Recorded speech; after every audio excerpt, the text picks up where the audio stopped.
The president said Canada should become the 51st state of the United States.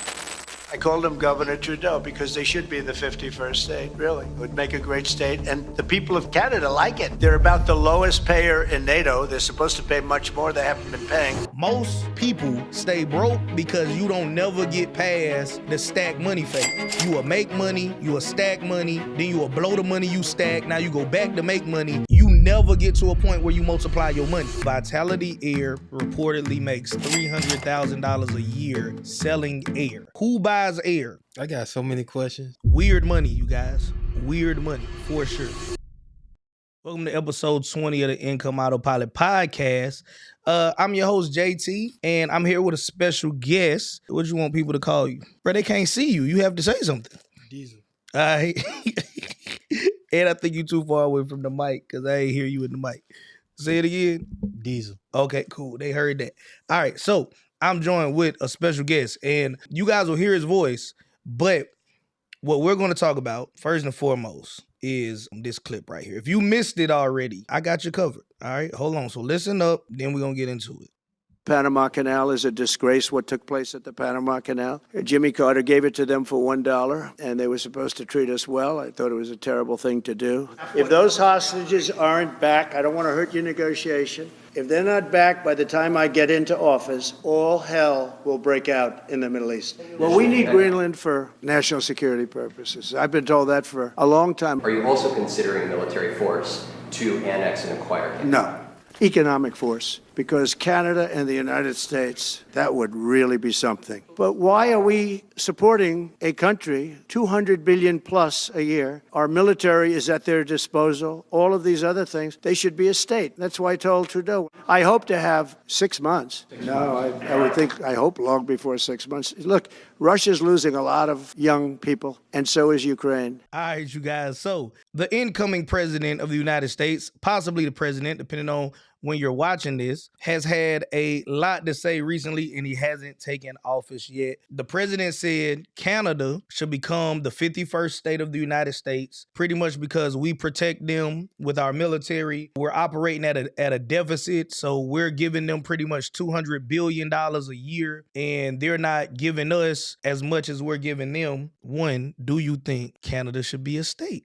I don't know if it make a big difference, to be honest. Well, economically, he's saying that if we giving that much money away, you shouldn't be your own country. I ain't never been to Canada. I heard Canada, the cost of living in Canada is higher than the United States. The advantages for the common person, I think, would just mean now you could just drive, which I mean now people still with a passport can just drive to Canada, but I guess you wouldn't even need a passport or those areas. To my understanding, Canada get cold though. So I don't even think even if Canada was a state, I would be more inclined to go there. Like, I don't really know. Right now, for the listener that's checking this out for the first time, I have intentionally done zero research about this. We're going straight off of what he said and how we feel as the average American, because the average American is not researching Canada, Greenland, the Panama Canal, and all of that good stuff. Now, if you guys want us to, in future episodes, we might actually do research and come back. But what I think is valuable is we just talking like the average person. So, to the average person, do you care if Canada is a state or not? No. Do you care if Greenland, the Panama Canal, and the Gulf of Mexico becomes the Gulf of America? I would not care.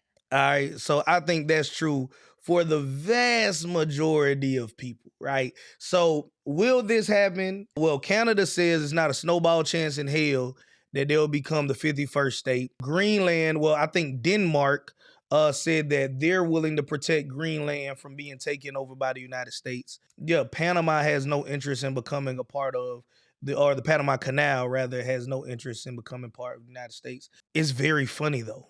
Right? You know what this reminds me of? This reminds me of, and I'm going to have my editor put in the clip as well, when Michael Jackson went shopping in the art gallery and he just was like, I would like one of those, two of those. You ever seen that before? Nah. Listen, you got to hold on. It's funny enough that we should actually pull it up because Donald Trump is talking about acquiring countries like we buying stock or real estate or something that's not an entire country. All right. Then we're going to get into weird money, latest money, future opportunities, worst buy of the week, and artificial intelligence money. But we gotta get into this first. Like, you gotta hear how Michael Jackson goes shopping. And tell me this don't sound like how Donald Trump is talking about acquiring countries. Okay, hold on. He in an art gallery, y'all, just to paint the picture for the people that can't see it.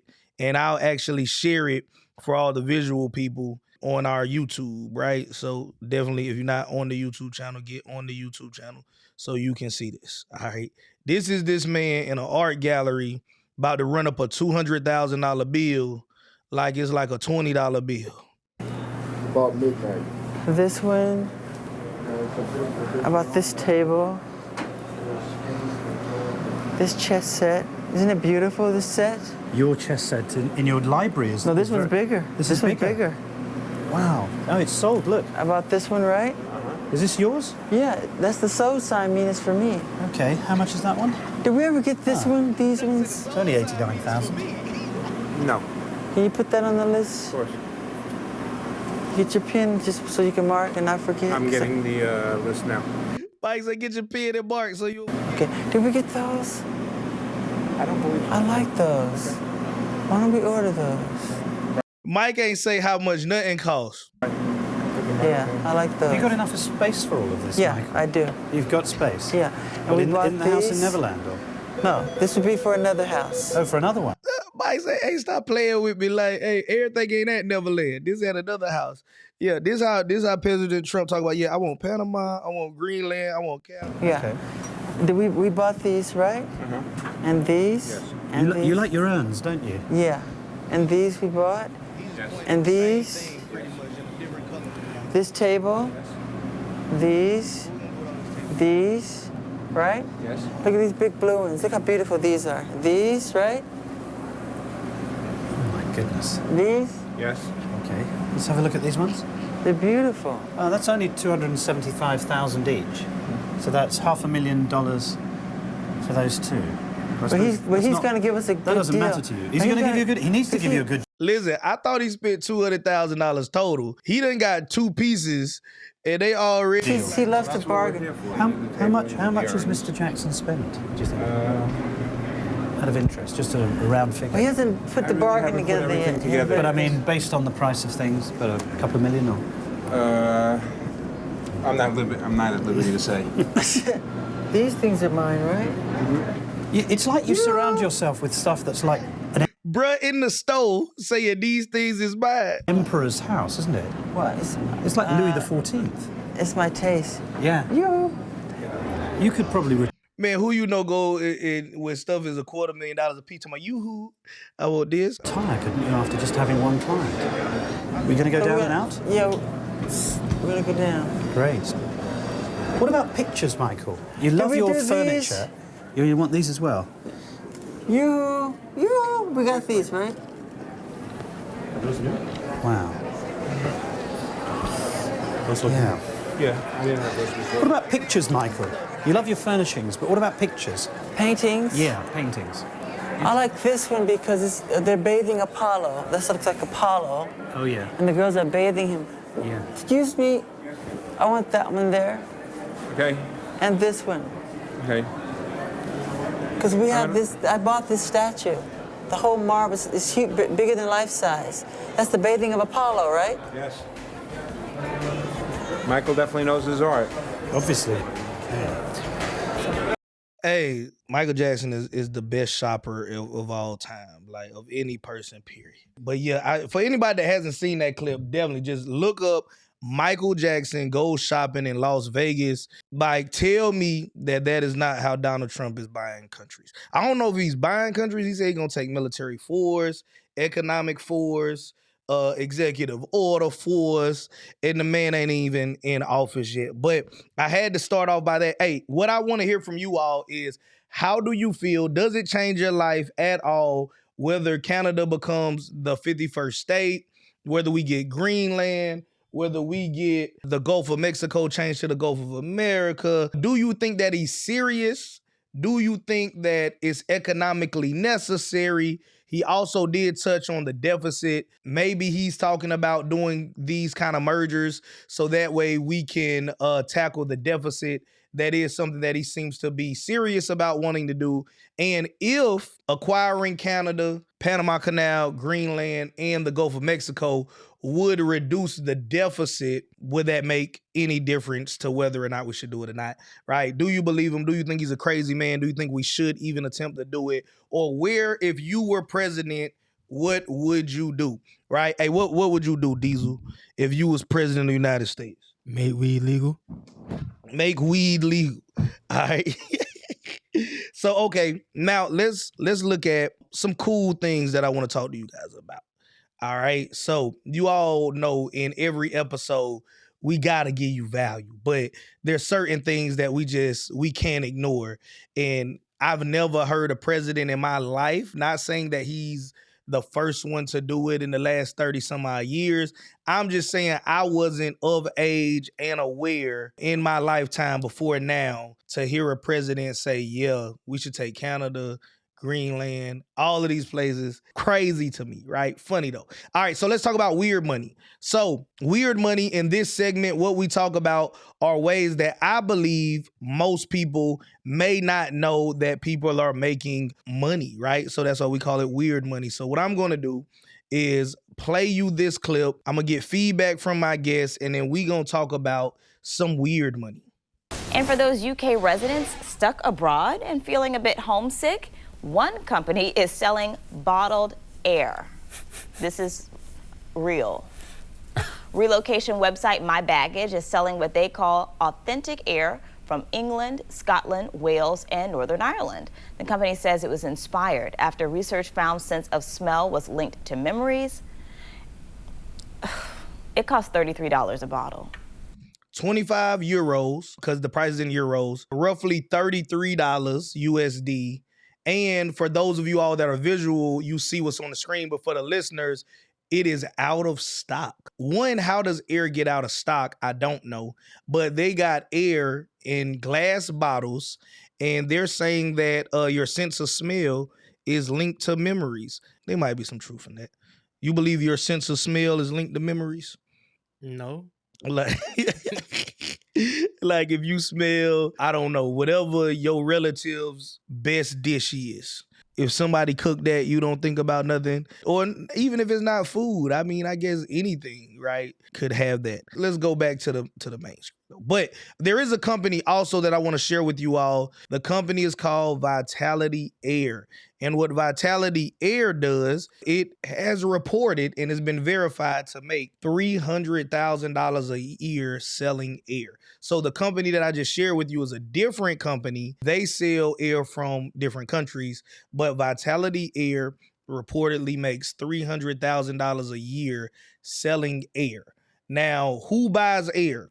I know on the surface we'll say, unless you like got a breathing impediment and you doing like breathing treatments or oxygen tanks for people that need it, typically nobody's just buying bottles of air. So what Vitality Air reports is different than what this last company reports. So the last company, I guess, is selling air because they believe that your sense of smell is tied to memories.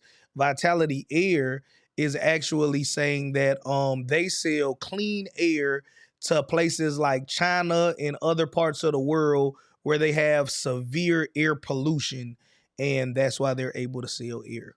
So they sell air from the mountains of the United States.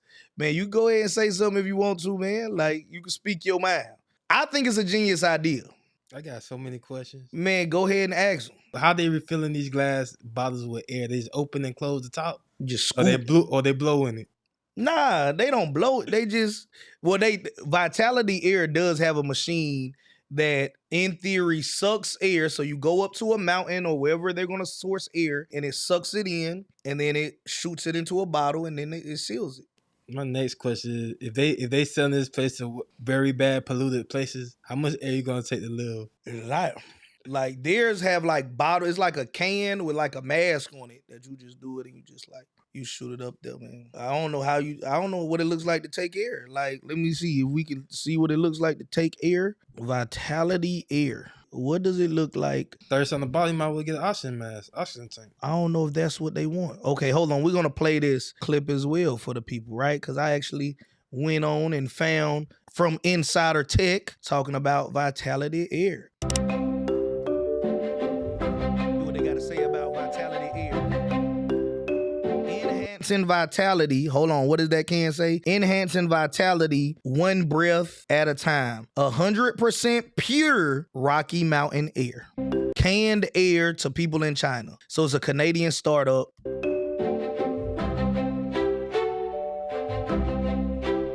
Theirs is $32. So it's the same thing. Co-founder Moses Lamb came up with the startup idea after selling a Ziploc bag of air on eBay for 99 cents. You get 10 liters, upwards of 200 inhalations. So you get 200 breaths for $33. It's a lot of breaths. I don't think that's enough for a day. I don't think so either. Okay, I'm going to Google how many breaths does the average person take per day. Still not wanting to show up. That's why we're going to AI. So now let's go to AI and ask AI. Y'all guesstimate what y'all think. What's your guess while I'm pulling this up? I'll say a few thousand. Yeah, I about to say like 3,000, maybe 2. But we both was off. The average person takes between 17,000 and 24,000 breaths per day. This is equivalent to about 12 to 15 breaths per minute. So they're saying, yeah, the median, the medium in the middle, just say 20,000 breaths. Each can is 200. So if we were to do some math, if we do 20,000 divided into 200, you'll need 100 cans at $32 a piece. So we're going to do 100 times 32. So it'll cost you $3,200 a day if you were buying enough air per day, assuming you took 20,000 breaths a day. Be pretty. It's probably cheaper to just move. I think I want to move to Rocky Mountain. They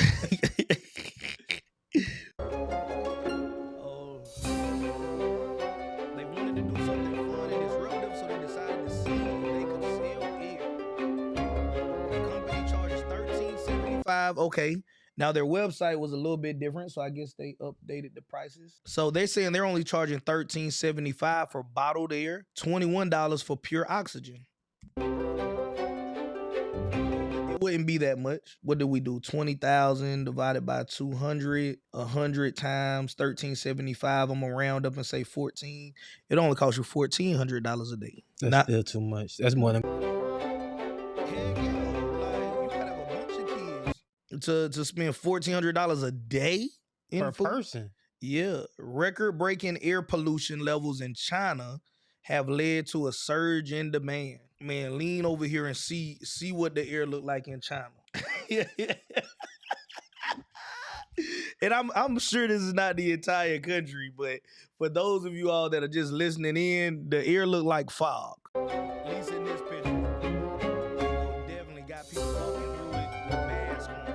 Like, imagine if it was like always foggy and how it was during COVID when everybody had to wear a mask. One guy said that the air in Beijing right now is almost chunky. So to be able to have a cool breath of fresh air for them is relief. So where did they get the air? Air gotta come from somewhere. Alberta, Canada. The company says it's bottled in Alberta, Canada.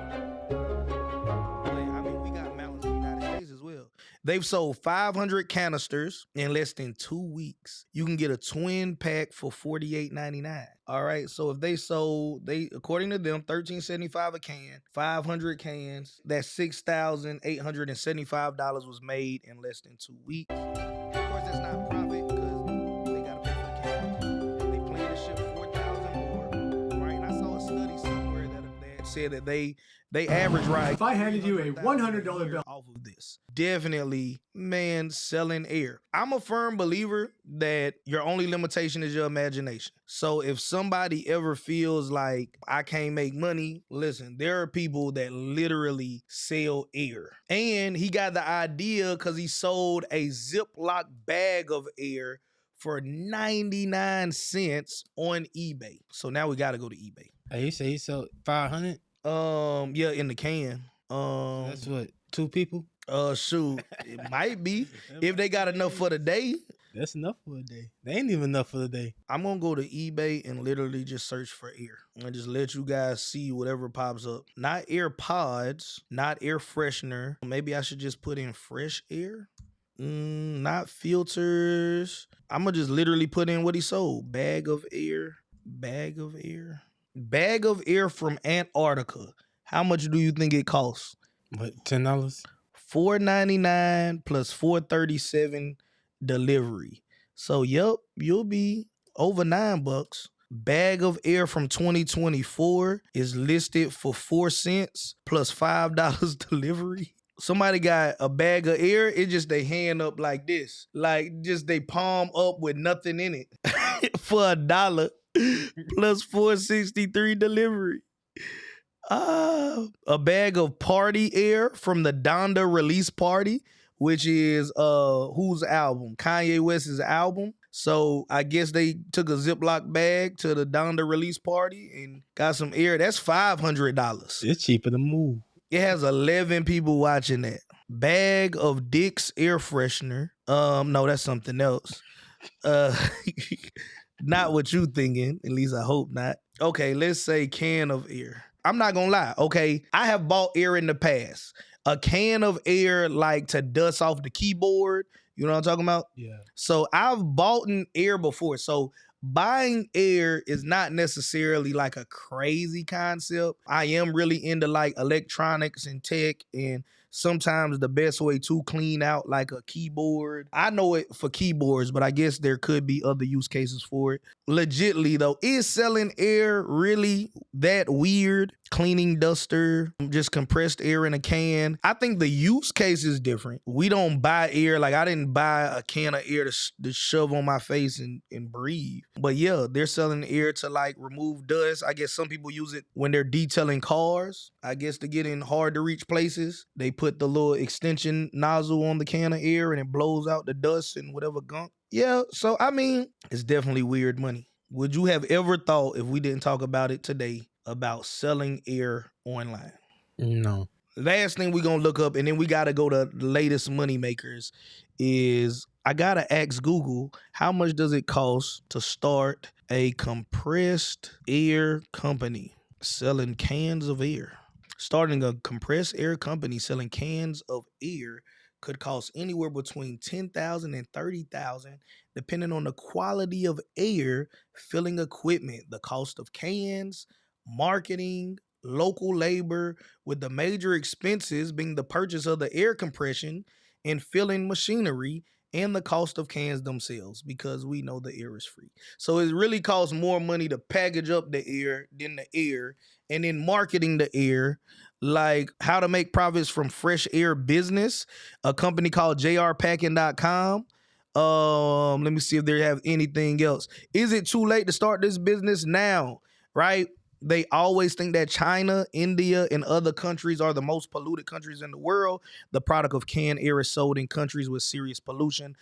But I'm not familiar with China, and I don't know any Chinese, Indian. There is no business connection to sell the product to the local market, so I can't make this business. That is what JR Packing said. But with the internet, I mean, I guess you could swing it. You could market it. You can at least put some fillers out there, run some ads in China. Weird money, you guys. Weird money, for sure. Now we're going to transition from weird money to our latest money makers. So in this latest money maker segment, we like to talk about anything that we've done within the past week or so. That's what we're considering to be latest. I'm going to pass it over to you. So, okay, you sold a fish tank and then took that money to invest in what's in front of you. We'll see them in a minute, right? So tell the people what you did in latest money makers. Took a fish tank, I sold it, and used the money that I sold it with. Used the one that I got it with, and bought some shoes that I'm gonna resell online. All right, how did you sell the fish tank? Did you have to build a website? Did you have to spend a lot of money? Like, a lot of people don't know, like, what's the process of selling stuff? So did it cost you any money to sell the tank? No, it didn't cost me any money. I put it on Marketplace. All right, so just on Facebook Marketplace, sold a fish tank. Oh, let's even talk about how he got the fish tank. Consignment deals, you guys. So believe it or not, there are people, I'm being one of them as well, but there's a ton of people that have things that they want sold. There's even some people that just have stuff that they just want going, and they'll call a junk removal company or anybody like that. And sometimes you can sell that stuff. So I don't want you to not know this. There are people in the world that will give you stuff for free just because they want it going, and you can resell that online. And if you can't find people that will just give you valuable stuff for free, believe it or not, there are people that have stuff that they want sold or they want going, but they don't just want to give it away for free because they feel like it does have some value. And we call that consignment. So people sell cars on consignment. They sell houses on consignment. They sell everything, right, on consignment. I don't care if it's a physical product, a digital product, or a service. If you can go sell something, and check this out, you don't even have to be a better salesperson than them. Because I think that's what psych a lot of people out. Like, well, I'm not the greatest salesperson ever. They might just not have the time. I have 2 75-gallon fish tanks that I need moved, and he was able to move one of them and make a profit off of doing that. Hopefully, he makes a profit off of the other one as well, right? So, consignment deals and or reaching out. And I tell you, before you even try to go out and find people you have no relationship with, start with your family members, start with your friends. If you know your mama got a whole bunch of junk that she's okay with parting ways with, but she might need the money. She might be on a fixed income, or you got friends or whoever it is, friends and family members that have things that they need moved, right? I'm going to be honest with you. I don't even know how much money he made off of it. I don't even care how much money he made off of it. If he sold it for $1 million, I told him this is what I want off of it. And if he can sell it for $1 million plus whatever I asked for it, good for him, right? So the value in consignment, check this out, right? Because I want you all to know how you can run this play, and then we'll talk about what he did more, is that you're actually providing a service. So in my opinion, I would... Now, in the beginning, of course, you'll negotiate and just do whatever deal you can make happen. But at scale, I think the best thing to do with consignment deals is just find out what the person wants off of it, and then research to see what's the retail price of the item. You may have to go back and renegotiate with the person, and it's better to set realistic expectations. Like if I told him I want $1 billion for the fish tank, then it's a waste of his time and it's a waste of mine. Nobody's paying $1 billion for a used fish tank. I think all in, I might have had a total investment of $700-800 for everything. I sold the tank, the stand, whatever was inside of it, maybe some gravel or whatever. Not the filter, only because I am going to keep one of the tanks. So I had 3 fish tanks. I'm keeping the filters, even though they were for 75 gallons, because if the filtration ever goes out on my 120, which is the only tank that I'm keeping, those filters aren't cheap, and I could stick 2 75-gallon filters on it, and that will at least buy me some time if that was ever a case. So my thing was, hey, we're not selling the filters, but we can sell everything else. Those filters will just be a backup just in case my main tank that I'm keeping ever goes out, because those filters, if you've ever bought a Fluval filter for a fish tank, you know you spending $300, $400, $700, $800, sometime over $1,000 for one filter, depending on what it is. So consignment deals, where you help somebody else sell something because they don't have the time, knowledge, energy, wanting to-ness, if that's a word, but you know what I mean, to do it. It's how you get items, right? So he didn't have to come buy it from me and then sell it, right? He could come in with no money in and just say, hey, I want this sold, right? Think about wholesaling real estate. Think about wholesaling cars. Like literally, after he moved these 2 fish tanks, there's no reason why he can't say, I'm going to go get my wholesale license and do the same thing with cars. So, of course, it's only 2 small fish tanks. So what we're going to get into deeper as we talk about latest money is he not going to make enough money, theoretically, to sell 2 fish tanks and have what it costs to go get a dealer's license so he could do the same thing with cars. So you might have to do something in between that. So, okay, you sold the fish tanks, and instead of blowing the money, he's doing something that everybody here should do as well, which is reinvest the earned income into assets and then flip your money so you can do a bigger play. So, okay, now what did you buy with some of the money so far?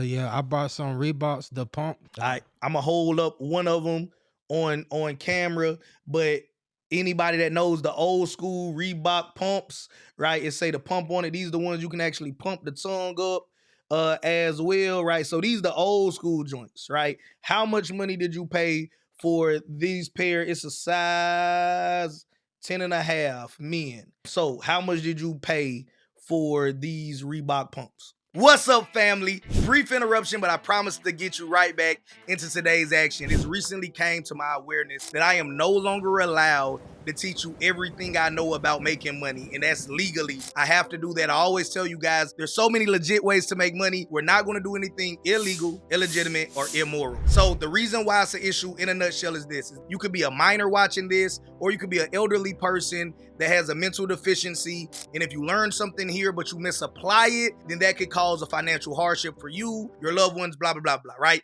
I don't make the rules, but I am going to stay compliant and follow them. So here's the solution. Join my absolute free newsletter. We do private meetups every single Thursday. Now, there is going to be a consensus statement that pretty much says, hey, if you come to this private meetup every single Thursday, it's absolutely free to come. You agree that you're not a minor and you're not an elderly that has a mental deficiency. From now on, I will be giving you guys my best advice every single Thursday. And instead of me talking at you, it's going to be an environment where we can talk to each other, right? If that sounds valuable to you, click the link, join the Providence Pro newsletter. I'll see you guys on the inside. Back to today's action. $42. All right, how much are they selling for on eBay right now on average?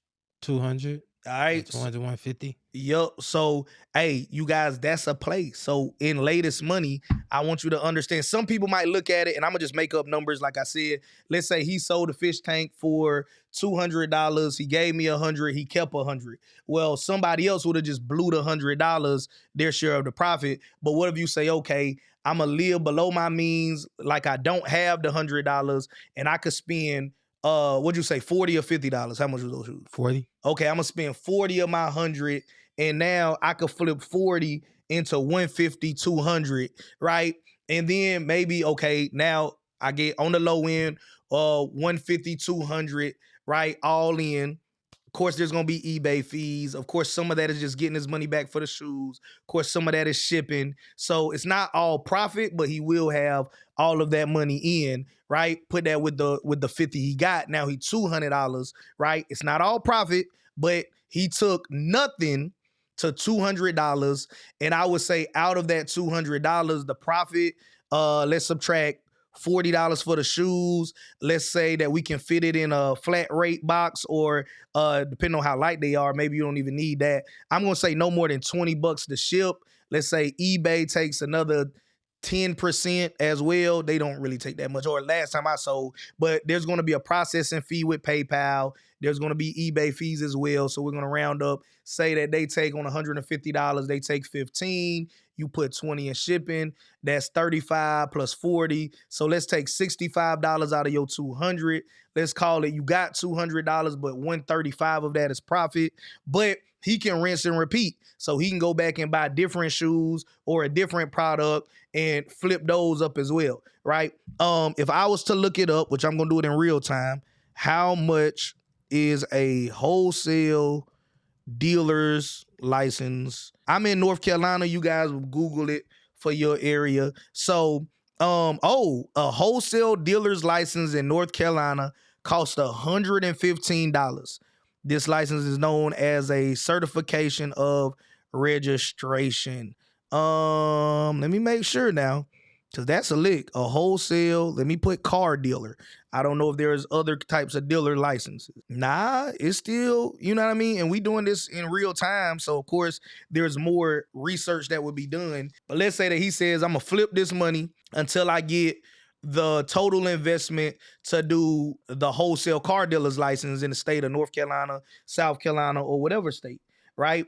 Well, what that dealer license allows you to do is now you can go to auctions that aren't available to the public. We all know about a lot of the public auctions you can go to in your nearby area. You can Google whatever is nearest you, and you could buy cars at whatever the highest bid price is, and then you could flip them or keep them for yourself. But getting a wholesale license allows you to go to everywhere a dealer can go, and now you get access to cars that not the general public can do. Now, as a wholesale dealer, and I'm not trying to act like I'm a car expert, you are supposed to sell the cars to dealerships, right? Not the general public. But that's still a play. If you're talking about, check this out. I want you all to understand the whole play, and then we're going to go into our next segment here and lay this money. Let's say that you start off with $0. You call everybody in your phone, and you don't ask them for money. You don't ask them for nothing, because nobody wants anybody that just constantly asking for a handout. But if you just say, hey, look, hey, do you have any junk that you need hauled away? I'm working with a junk removal company. And even if you don't have a truck, a trailer, or a dump truck, just contact local junk removal places once you got a customer. Right? Because no company wants to say, yeah, we'll do it. They can't even give you an accurate quote if you don't have a job. So I would reach out to everybody in my phone. This is a play if you was broke, right? We about to show you how to go from broke to at least not having to worry about money, all right? Or now this ain't necessarily how you're going to get $1 million, because only the top of the top. You got to really tap in with me if you want to be the top of the top. But if you broke, here's how to unbroke yourself, all right? So you start off doing either consignment or junk removal, but you just middleman it. On a consignment deal, all you got to do is get there, take pictures, write a description, or if they nice enough, let's say that they in another state, hey, just send me, man, take like 15, 20 pictures of them, right? People trust pictures online. So you take a whole bunch of pictures of it. You give them all of the details. If it's just one picture, sometimes people feel like something might be wrong with it. You trying to hide it. Some people might feel like you lazy. Me personally, I buy a lot of stuff online, but if you only got like one picture or one or two pictures, I feel like you lazy and or you trying to hide something. So I would ask them to take as many pictures as they willing to take, but if they can give me like 15, 20 pictures, top, bottom, left, right, under it, all of this, whatever it is, like, of course, not every item makes sense to have that many pictures, but as many pictures to show every aspect of the item, right? We can take more pictures of a car than if we selling an apple, right? But as many pictures as possible, and I would sell it online, run the consignment play, or if they got a bunch of junk need to haul away, I would first have them send pictures of the junk, or what's even better is if you can get there, but like I said, if you can't get there because you not mobile for whatever reason, like I get pictures of that joint, I'll reach out to a junk removal company, I'll have them give me a quote. Let's say they quote $115. This is what you don't do. Do not go quote somebody $1,000.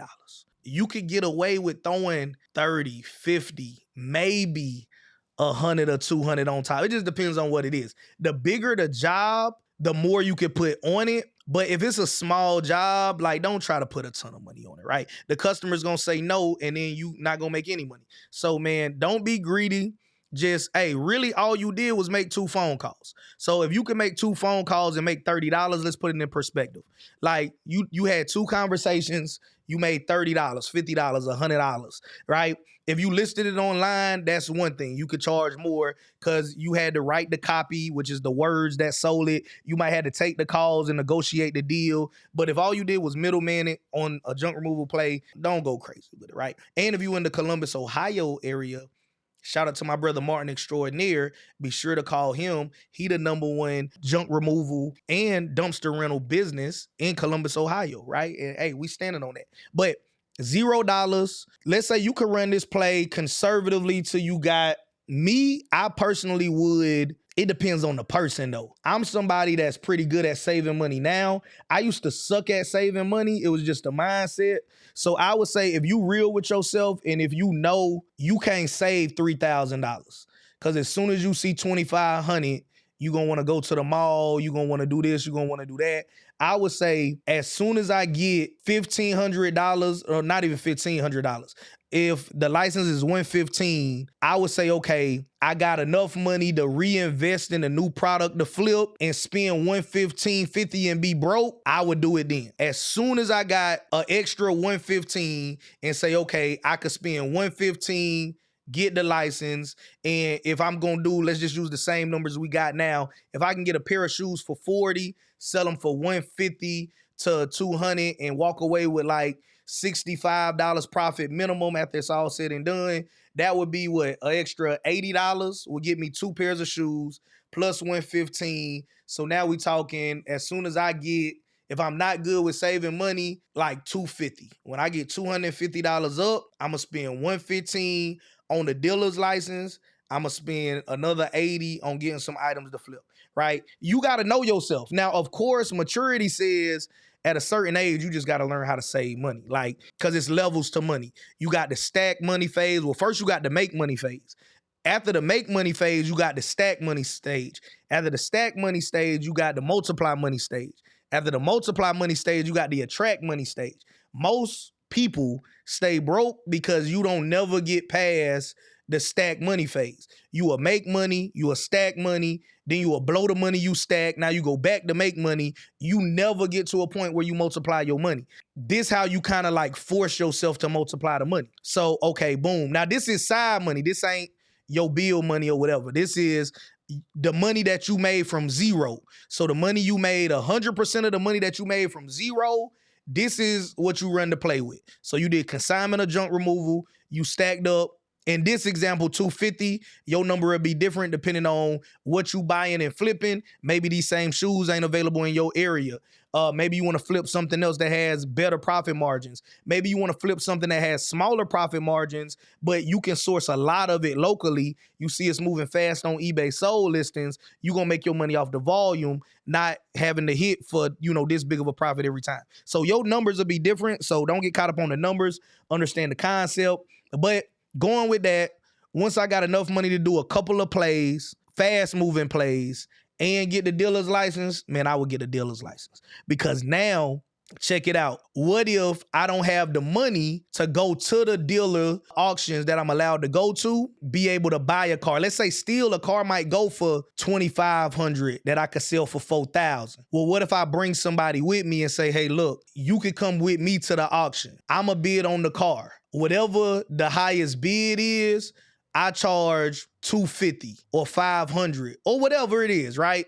It's up to what you're able to negotiate. So let's say it's a single mom, or it don't even got to be a single mom. Anybody that just want a good deal on a car, say, hey, we gonna go to the auction. And whatever you bid, I charge $250 or I charge 10%, whatever it is. Sometimes 10% will be more money. But if you want to lock in and make sure you make at least some money, look, you spent $115.50 to be able to make $250 a car, right? Hey, boom, I'm gonna go here. Look, hey, you want a car that's reliable, but you know what I mean? You ain't whatever, like you ain't got money to go to the dealership, you ain't got the credit, but it's tax time.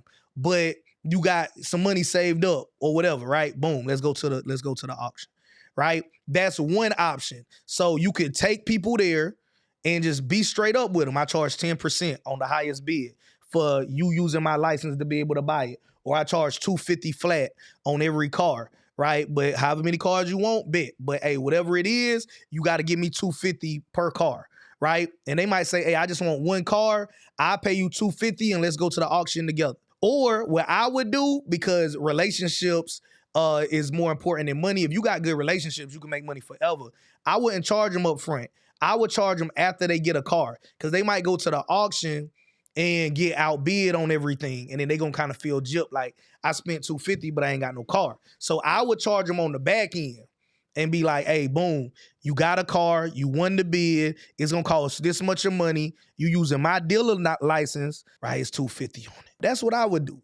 I ain't saying you gotta do that, but if I was hustling and I just had to move a certain way, I would do that. And you also would need to have a relationship with like a dealer, because you should only be selling to dealers when you do this play. That being said, that's what we would do. So, hey, if I got to have a relationship with a dealer to make it all clean, I would ask the dealer. Small car dealer, though. Don't go to no Mercedes-Benz dealer, no Honda dealer. You going to a mom and pop dealer and you saying, hey, look, you got cars on the lot. That's great. And you want to sell your cars on the lot for whatever price. But when I could be a wholesale dealer for you, because maybe you don't have time to go to all of the auctions, but I do, right? I tell you all the time, ain't no sense in being broke and out of time. So you might tell them, I could go to auctions that you can't go to. I go to auctions all over the state. So I could go to auctions. You just focus on selling cars. Boom. That's one relationship. Hey, I also want to have a service where I want to help out people that have money, but they can't necessarily pay dealer prices. So I would need you to be okay with saying, boom, we went to this auction. She pick out the car. The car got to go from the dealer, from the auction to me, from me to you, from you to her. If that's how we got to run the play, give me a flat fee. Don't mark up her car double, triple, 90%. Just, straight up just to show love. This is on top of us doing business. Because if you just working with a dealer one-off, probably not advantageous to him. But if you constantly going to auctions with his criteria, getting him cars so he can consistently make money, right, that's the play, right? That's the play 100%. So I would do that. And of course, I tell you guys, your only limitation, your imagination. Why wouldn't that be possible, right? I'm going to throw it to you because we didn't script this at all. So I'm going to just hearing me say that, what problem, if any, do you think would arise with that? Do you need a driver's license out of a dealer license? Nah, you don't got to drive the car.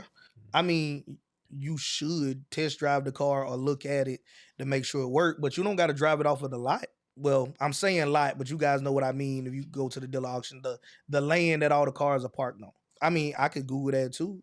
Do you need a driver's license to have a wholesale dealer's license?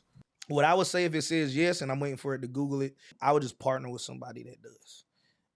It says in the state of North Carolina, yes, you do. But I would just partner with somebody. It says you got to be 18 years old, pass a criminal background check, complete a 12-hour pre-licensing class, have a valid business license, provide proof of a physical address. Now, the dope thing is when you got a dealer's, we're talking about wholesale dealer's license, you don't got to have a lot, though. You don't got to have a commercial. I know people that's doing it right now in North Carolina. They using a yard. Provide physical address, liability insurance, auto dealer surety bond, arrange for a business site inspection, and submit an application. You're going to need business partners to get rich anyway. So I would say if somebody wants to do this and they don't got a license, just partner with somebody that does. You'll do all of the business. They're the paper partner, as I call it. They're at least the partner on paper. All right. And of course, again, we'll just negotiate the price. They get, if it's your girl, it's $50 a car. So now you charge $300 flat rate. She don't do nothing. She just get $50 every time you leave and come back with a car. You still make your $250 or whatever it is. She get $50 just for having a license, pretty much. A license, passing a criminal background check, blah, blah, blah, blah. And as soon as you do get your license and check whatever of these other boxes that you can't check right now, you can, I wouldn't say cut her out if that's your girl. Like, you know what I mean? But if y'all break up, it's still good to get your own license too. So I would do that. Okay. So, yep. You do got to have a valid driver's license in the state of North Carolina. If you're listening and you're in another state, you could check it out. I'm going to also say in South Carolina. Let me Google that too, because I own property in both states. I also plan on investing in both states. Ooh. In South Carolina, the answer is no. So, yep. That will limit you, though. I guess as long as you flipping cars in South Carolina, though. No, a driver's license is not required to obtain a wholesale dealer's license in the state of South Carolina. So South Carolina, no. North Carolina, yes. If you in a state where it says yes, partner up. If you in a state where it says no, I would still eventually partner up just to scale the business. Because your partner may not be somebody that you need them to have all the legal paperwork. You might have a partner that's like, okay, we gonna go to the auction together. You put up all of the money. I'ma sell the cars. The collateral is the car itself. So we bought a car for $2,500 that's worth $3,500. You could quit sell it at $3,000. So the person puts up the $2,500. They'll get their money back plus whatever split of the profits, and they collateral is the actual vehicle itself. So yeah, that's it. Any other questions? Yeah, I have one more question. Do you have to get a dealer license for every state, or does one go for every state? Nah. It's different for each state because they got different auctions and stuff in each state. Let me see. Is there reciprocity? Do wholesale car dealer license have reciprocity? Yes, some jurisdictions have reciprocity. Okay, do wholesale car dealer licenses? I'm gonna say from South Carolina. So let's say I was somebody that just didn't have a license. South Carolina's own doesn't though. It's not transferable to other dealers or locations. So I guess in states where they don't require you, when they have like more relaxed requirements, there's probably not reciprocity there. Reciprocity for South Carolina dealer tags. Yeah, I think if you go to a stricter state though that has more requirements, then it'll probably automatically meet the requirements of other places.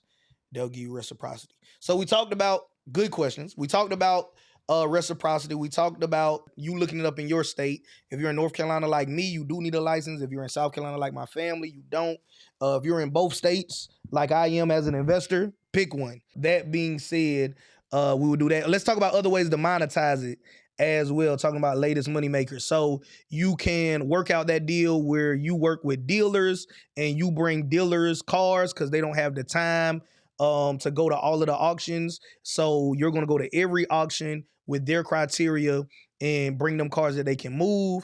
You work out that other deal where, hey, we work with local people as well, but because of the nature of the license we also have to have an agreement with a retail dealer as well and do that. Also with mechanics, right? So maybe you have a relationship with the mechanic. Maybe you yourself are mechanically inclined and you want to work out a deal where maybe you provide them with vehicles as well, right? So I would say at a bare minimum, you could start this by yourself, but I would quickly try to scale up to having a relationship with a retail dealer, having a relationship with a mechanic at a bare minimum. Anybody that would have access to people that want to buy cars. So retail dealers, mechanics, literally you could download the Turo app and you can see a lot of people that's in your area that rent out cars. They may potentially be clients because if they ever want to scale up their car rental business on Turo, I recently rented a Tesla from Turo from somebody local and there was a ton of other people on there as well. So maybe even that, right? That'll give you access to some people. You can run ads online if you got a little money and want to invest. Turo app is free and you could just go through and see everybody that has cars for rent up there. All right. I will reach out to car detailers, especially the mobile car detailers that go from place to place, not the ones that just you got to come to them, right? That'll give you access to a group of people as well. I've been in business 10 years. So like finding people, right? We could just sit down and brainstorm all day. But yeah, if I was broke, latest money play of the week, episode 20, consignment deals, junk removal deals, go from zero to whatever. One option, not the only option, but us trying to give you a bunch of options will just confuse you. Why not run the wholesale car dealer play? Go get a wholesale car dealer license and then start working with dealerships, mechanics, individuals, detailers, car rental people. Like, you know what I mean? Stack your bread. And you might not want to do that for forever. So I started off with a small transportation company. I don't even own a van or truck right now, right? So just because you start there doesn't mean you got to die there. Because a lot of people, they looking for their first business to be the business they do till they die. Sometimes you will have like stepping stone businesses. So sometimes you'll just have businesses that, hey, this is where I'm at in life. I'm going to use this to get to the next level. That's what the transportation industry was for me. Not knocking trucking, independent couriers, dispatchers, brokers, anything like that. That's just not something that I saw myself doing to the day that I died. But it gave me enough money to get in e-commerce, gave me enough money to start buying camera equipment and get into media. And then that snowballed into now I'm in media, I'm in real estate, I'm in the stock market, I'm investing in businesses. And yeah, we got an AI company that we're going to talk about here in just a minute as well. But all of that wouldn't have happened if I didn't start with a transportation business. All right. So latest money makers. Next, let's talk about future opportunities. I guess we kind of touched on future opportunities if you wanted to do the wholesale dealer play as well. But I think doing events. I think people are not understanding how much money is made at events. So I'm not a club person, but I'm gonna use that as an example because that's an event everybody can understand. So how many people on average go to the club every weekend, and if they offer food, they gonna buy food. If they offer drinks, they gonna make money off the drinks. If they have opportunity to take photos, you can make money doing that as well, right? If you have sections, people will pay to get in and then pay more to get a section, right? If you're gonna have a special artist or a special entertainer come in, you could charge more for that as well. So we understand how a club can make money. You can make multiple streams of income off of one club. So you yourself can own the club and you can make money at the door. You can make money at the bar. You can make money selling chicken wings. You can make money selling photos. You can make money selling sections. Also rent out the club. So I got promoter friends of mine or ex-promoter friends of mine now. I don't think any of them are still actively in it, but they made really good money. And what they would do is they would rent out the club. So you could rent out the club and then say, I'll rent the door, but I still own the bar. So all the money from the bar, the food, the photography comes to you. They could pay more money and they can rent out everything, the door, the bar, the club, the sections, all of that as well, right? But what if you don't want to own a club? I, for one, don't want to own a club. Well, virtual events make a lot of money as well, right? You can do virtual events on Zoom. And guess what? Here's an app that everybody needs to download on their phone. Everybody here should download the Whatnot app. The Whatnot app is where you'll see people selling physical products via social media on Whatnot. So download the Whatnot app, check it out, and just see people selling, doing virtual events. Also on TikTok, you'll see people going live as well, selling during events. Events is for businesses one of the most lucrative things you can do. Selling via virtual events. You'll see a lot of people that are in the financial literacy space. They'll do virtual Zooms weekly, monthly, annually, right? Where they do these private sessions in virtual environments, sometimes in physical environments, and they're doing a presentation, then they're making an offer at the end for people to buy something. And they make large sums of money in short windows of time via virtual and live events. So future opportunities, what you can do is you can do the event yourself, or you can be the person that supports the event. You could be the MC, master of ceremony. You could be the DJ, the disc jockey, right? And music controls the mood of the environment. You could own the physical space, right? And be an event space rental entrepreneur. You can be somebody that owns the virtual space. Yes, they can have their own Zoom account, but there's other software tools out there that'll allow you to set it up a certain way. So if you want to have a certain vibe, a luxury vibe, I don't want it to just look like a church Zoom call that we're doing. I want it to really feel like a high fashion class. There are the SIP, shout out to the SIP subscription box company, right? And none of these are sponsoring this, by the way. Also, if you want to sponsor an episode, you could definitely reach out to me. Let me drop the number. The number is 1-833-221-9994. Again, 1-833-221-9994. If you ever want to sponsor an episode of the Income Autopilot podcast, we got some areas for product placement, and we'll talk about your brand, your business, and get eyeballs on it. Right now, we're reaching over 1 million people combined in our network with everything. So, and we're growing every single day. So this podcast only has like 700 or so listeners, but collectively, when you advertise with us, you get advertised across our entire media company as well. So if you want to reach potentially 1 million people or more within the next 30 days, definitely you need to just text the word ad or advertise to 1-833-221-9994. We'll let you know our rates and our packages and get you you know what I mean? Turn up your business. Let you advertise with us, right? It's not going to be cheap, but it's going to be worth it, right? 100%. All right. So that being said, future opportunities are, in my opinion, not just the dealer license, but in events. So doing your own events or helping people do events, whether that is physical events or virtual events. That being said, let me pull it back up on the screen. Pull it back up on the screen because my sign is here. You guys got the number 1-833-221-9994. All right. Now, worst buy of the week. All right, my worst buy of the week, you guys will probably actually see it next week because I don't have it yet. And it may not even be the worst buy.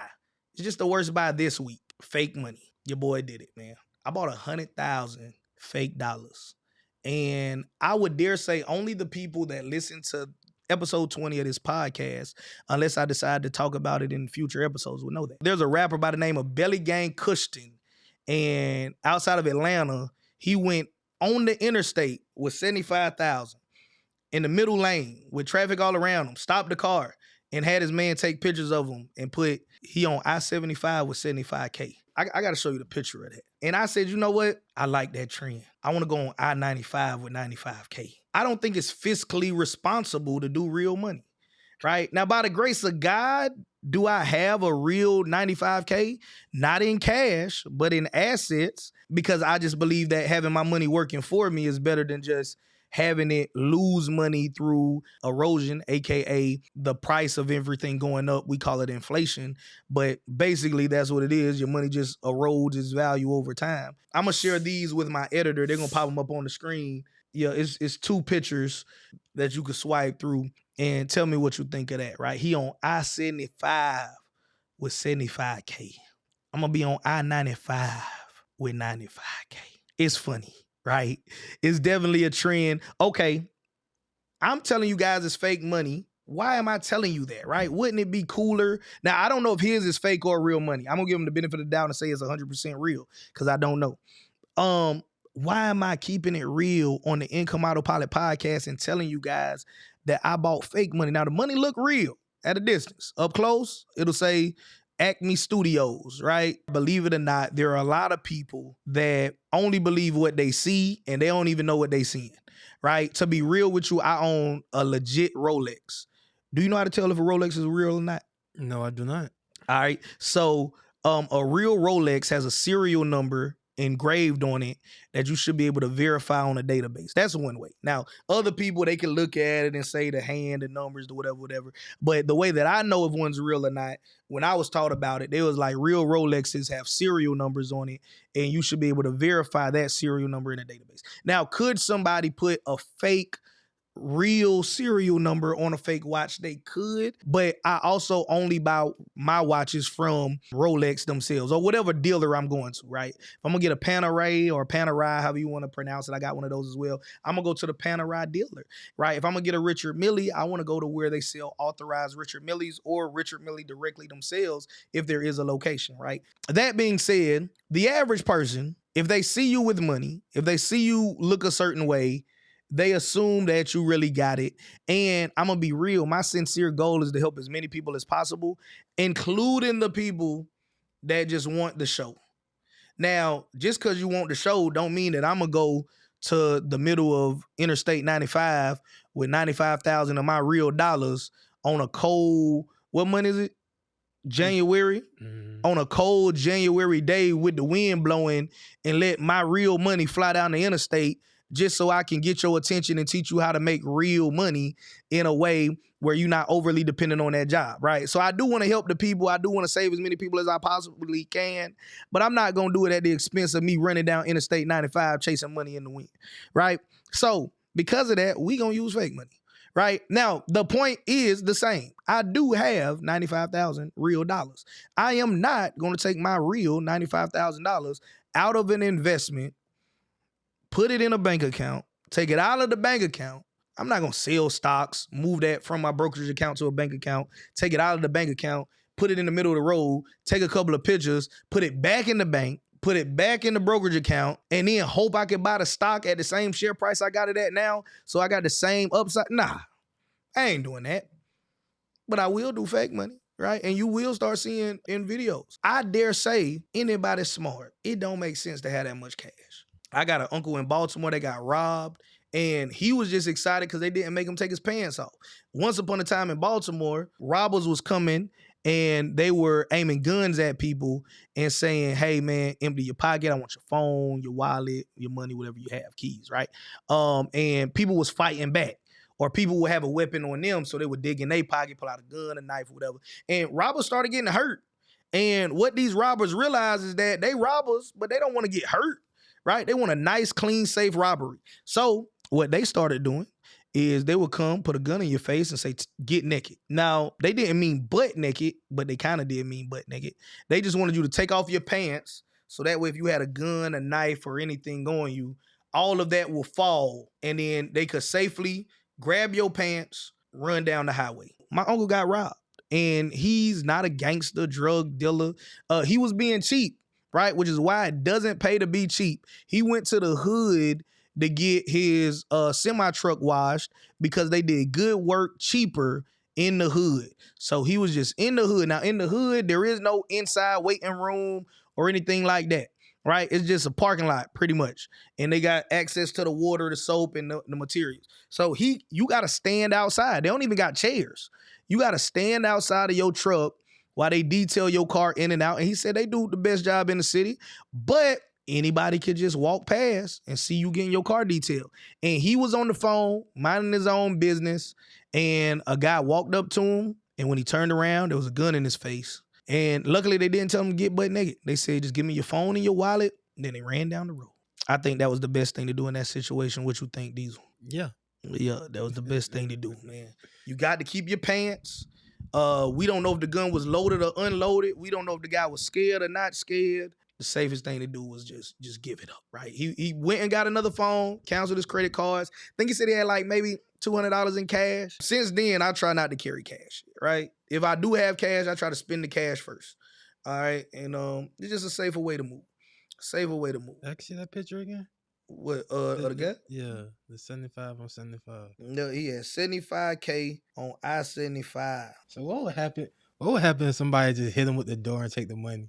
I mean, I think it's so odd. I think that, yeah, well, they wouldn't be, you know what I mean?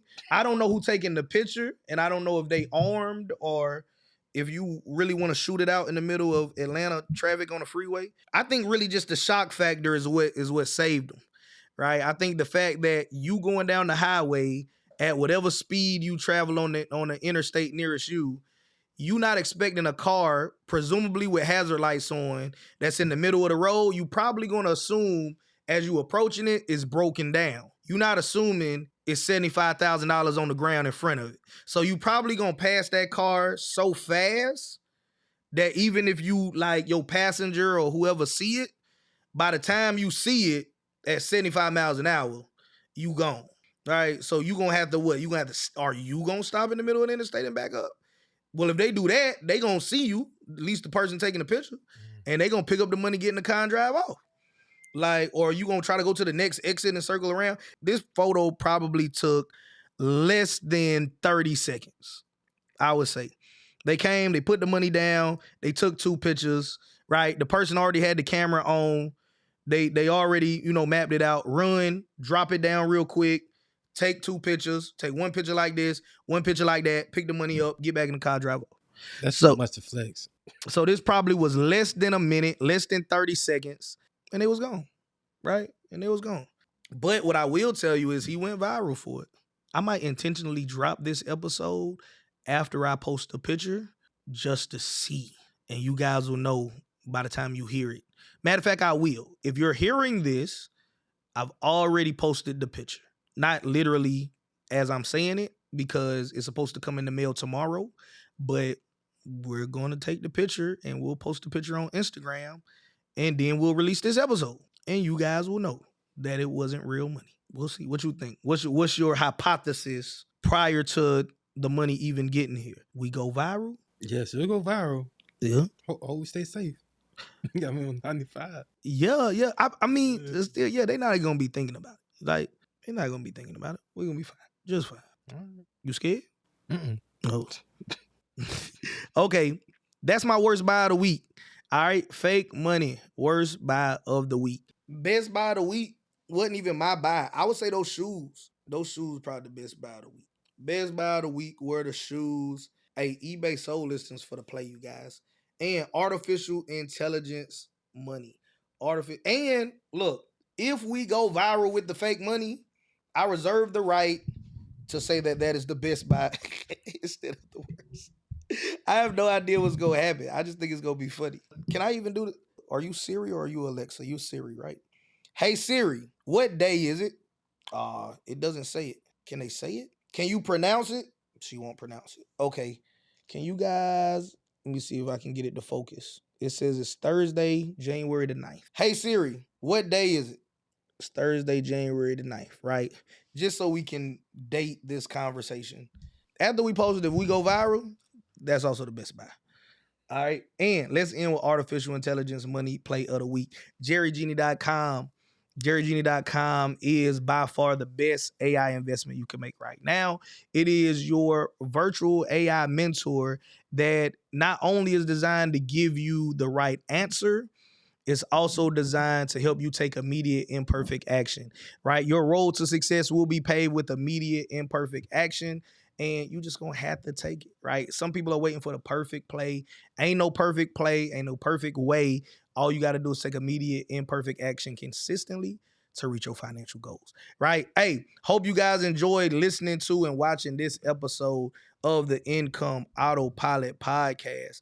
You guys can connect with me by subscribing to this podcast wherever you're listening to it at. You can also find us on YouTube at the Income Autopilot podcast, right? You could text me for mentorship at 202-601-9347. Just text the word mentorship.